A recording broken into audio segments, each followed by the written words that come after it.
21 થી 40 ઓરલ બોલીને શીખવી દઈશ। બરાબર, એ પહેલા આપણે શીખી તો ગયા જ છે, ફરી એકવાર ઓરલી શીખી જઈએ। તો 21 22 23 24 25 26 27 28 29 અને 30 31 32 33 34 35 36 37 38 39 અને 40। બરાબર, આપણે 1 થી 40 અંક તો શીખી જ ગયા છે અને 1 થી 20 ની અંદર આવતી સંખ્યા પર રાઈટ કરો એ પણ શીખી ગયા છે। બરાબર, હવે આપણે 21 થી 40 વચ્ચે આવતી સંખ્યા પર રાઈટ કરવાનું છે, એ આપણે હવે શીખીશું। તો સૌપ્રથમ તો શું છે, આ કેટનું ચિત્ર દોરેલું છે। સૌપ્રથમ એમાં આપણે બધા અંક લખ્યા છે।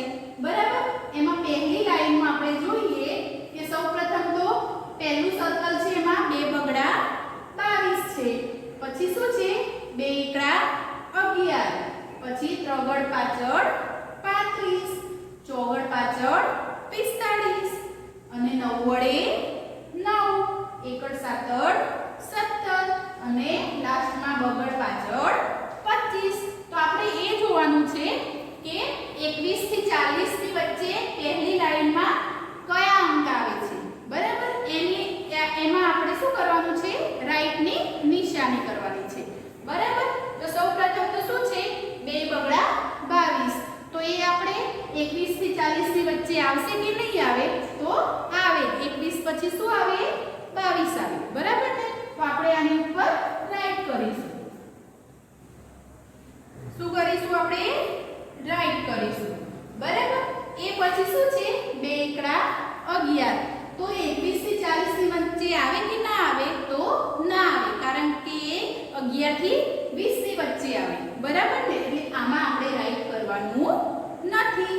એ પછી શું છે ત્રગડ પાછળ 35, તો એ આપણે 31 થી 40 ની વચ્ચે આવે, એટલે આપણે શું કરવાનું, એની ઉપર રાઈટ કરવાનું કે 31 32 33 34 અને 35। તો ત્રગડ પાછળ 35 ઉપર આપણે શું કરીશું, રાઈટ કરીશું। બરાબર, એ પછી શું છે ચોગડ પાછળ 45, તો એ હવે આવે 21 થી 40 માં, તો ના આવે, કારણ કે એ 41 વાળી લાઈનમાં આવે। બરાબર, એટલે આપણે શું શોધવાનું છે, 21 થી 40 ની વચ્ચે આવતી સંખ્યા ઉપર રાઈટ કરવાનું છે, માટે એ 45 આવે નહીં, તો આપણે આની ઉપર રાઈટ કરવાનું નથી। એ પછી 9 વડે 9, એ તો બધાને ખબર જ છે કે ફર્સ્ટ લાઈનમાં આવે 1 થી 10 માં, એટલે આપણે આમાં રાઈટ કરવાનું નથી। એ પછી શું છે એકડ સાતડ 17, તો એ પણ 11 થી 20 ની વચ્ચે આવે। બરાબર ને, એટલે આપણે આમાં પણ રાઈટ કરવાનું નથી। એ પછી લાસ્ટમાં શું છે બગડ પાછળ 25। બરાબર, તો 21 થી 40 ની વચ્ચે જે સંખ્યા આવે છે, કારણ કે જુઓ 21 22 23 24 અને 25। બરાબર ને, તો આપણે આની ઉપર રાઈટ કરીશું। બરાબર, બધાને ખ્યાલ આવી જ ગયો હશે કે 21 થી 40 ની વચ્ચે આવતી સંખ્યા ઉપર આપણે શું કરવાનું, તો આપણે શું કર્યું, આ રાઈટ કર્યું છે। બરાબર, એ જ રીતે હવે બીજી લાઈનમાં જોઈએ કે શું છે બગડેની મીંડે 20 છે, તો એ 21 થી 40 ની વચ્ચે આવે, તો ના આવે, કારણ કે એ 11 થી 20 ની વચ્ચે આવે છે। બરાબર ને, એટલે આપણે આની ઉપર રાઈટ કરવાનું નથી।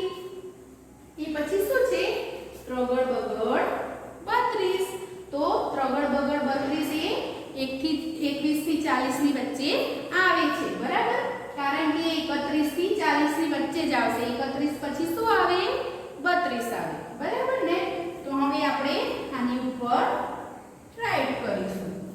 એ પછી કઈ સંખ્યા છે બગડે 2, તો એ પણ 1 થી 10 ની વચ્ચે જ આવે, માટે 21 થી 40 ની વચ્ચે આવે નહીં, એટલે આપણે આ બગડે 2 ઉપર રાઈટ કરવાનું નથી।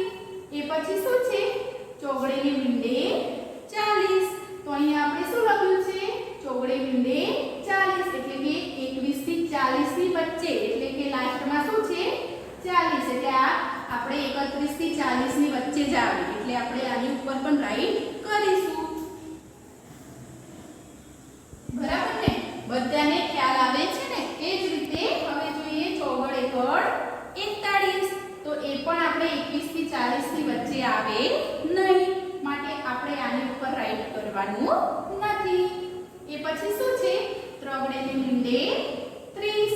તો 21 થી 30 ની વચ્ચે સંખ્યા આવે છે, માટે આપણે આની ઉપર રાઈટ કરીશું. બરાબર ને? એ પછી બીજી લાઈનમાં લાસ્ટમાં જોઈએ તો એકડ 19 છે. તો એ પણ હવે 21 થી 40 ની વચ્ચે સંખ્યા આવતી નથી, માટે આપણે હવે આની ઉપર રાઈટ કરવાનું નથી. હવે લાસ્ટમાં જોઈએ, સૌથી નીચેની લાઈન છે એમાં જોઈએ કે બગડ 7 27 છે. તો એ 21 થી 40 ની વચ્ચે જ આવે છે. 21 22 23 24 25 26 અને 27. તો આપણે આ 27 ઉપર રાઈટ કરીશું. બરાબર? એ પછી શું છે? ત્રગડ 39. શું છે? 39. તો આ પણ આપણે આવે સંખ્યા ઉપર રાઈટ કરવાનું. બરાબર ને? તો આ પણ આપણે રાઈટ કર્યું. બરાબર? અને એ પછી જોઈએ એકડે મીંડે 10. તો એ આવે છે? તો ના આવે, કારણ કે એ 1 થી 10 ની વચ્ચે આવે, માટે એની ઉપર રાઈટ આવશે નહીં.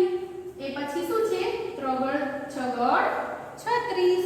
તો 36 ઉપર પણ આપણે રાઈટ કરવાનું આવશે, કારણ કે 21 થી 40 ની વચ્ચે સંખ્યા આવે છે. બરાબર? એ પછી કઈ સંખ્યા છે? એકડ ત્રગડ 13 છે. તો એ 21 થી 40 ની વચ્ચે આવતી નથી, માટે આપણે આની ઉપર રાઈટ કરવાનું નથી, એટલે કે 13 ઉપર આપણે રાઈટ કરીશું નહીં, કારણ કે એ 11 થી 20 ની વચ્ચે આવે છે સંખ્યા માટે. એ પછી શું છે? ચોગડ બગડ 42. એટલે કે 21 થી 40 ની વચ્ચે આ સંખ્યા પણ આવતી નથી. બરાબર? એટલા માટે આપણે આની ઉપર પણ રાઈટ કરવાનું નથી. હવે લાસ્ટમાં શું છે? બગડ ત્રગડ 23. એ લાસ્ટ વાળી સંખ્યા જે છે એ 21 થી 40 ની વચ્ચે આવે છે, માટે આપણે આની ઉપર રાઈટ કરીશું, કારણ કે 21 22 અને 23. તો આપણે આની ઉપર રાઈટ કરીશું. તો આજે આપણે શું શીખ્યા છે? ફરી એકવાર હું તમને રિપીટ કરીને સમજાવી દઉં કે 21 થી 40 વચ્ચે આવતી સંખ્યા ઉપર આપણે શું કરવાનું છે? રાઈટ કરવાનું. શું કરવાનું? રાઈટ કરવાનું. એમાં આપણે પહેલી લાઈન જોઈએ. બરાબર? તો એમાં ફર્સ્ટમાં શું છે? 2 બગડા 22. તો એ આવે છે 21 થી 40 ની વચ્ચે, એટલે આપણે એની ઉપર રાઈટ કર્યું છે. એ પછી ત્રગડ પાછળ 35. એ પણ સંખ્યા 21 થી 40 ની વચ્ચે આવે, એટલે આપણે એની ઉપર પણ રાઈટ કર્યું. બરાબર? અને પછી લાસ્ટમાં જોઈએ, પહેલી લાઈનમાં લાસ્ટમાં બગડ પાછળ 25 છે. બરાબર? તો આપણે એ પણ સંખ્યા 21 થી 40 ની વચ્ચે આવે, એટલા માટે આપણે એના ઉપર પણ રાઈટ કર્યું છે. હવે બીજી લાઈનમાં જોઈએ કે ત્રગડ બગડ 32. તો એ પણ 21 થી 40 ની વચ્ચે સંખ્યા આવે, માટે આપણે એની ઉપર પણ રાઈટ કર્યું છે. એ પછી ચોગડે ને મીંડે 40. એ પણ આવે 21 થી 40 ની વચ્ચે લાસ્ટ સંખ્યા છે, એટલે માટે એની ઉપર પણ આપણે રાઈટ કર્યું છે. એ પછી ત્રગડે ને મીંડે 30 છે. એ સંખ્યા પણ આપણે 21 થી 40 ની સંખ્યા વચ્ચે આવે છે, માટે આપણે 30 ઉપર પણ રાઈટ કર્યું છે. હવે લાસ્ટમાં જોઈએ, પહેલા જો આમાં કે બગડ 27 છે. તો 27 પણ આપણે 21 થી 40 ની વચ્ચે જ આવે છે, એટલે આપણે એની ઉપર પણ આજે રાઈટ કર્યું. બરાબર?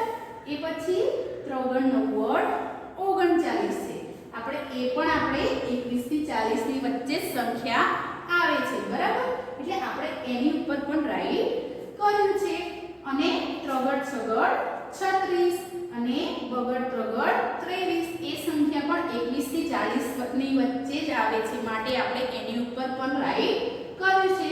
જે સંખ્યા ઉપર આપણે રાઈટ કર્યું નથી એ સંખ્યા 21 થી 40 ની વચ્ચે આવતી નથી, માટે આપણે શું શીખવાનું હતું આજે કે 21 થી 40 ની વચ્ચે સંખ્યા આવતી હોય એની ઉપર આપણે રાઈટ કરવાનું હતું, જે આજે આપણે શીખ્યા.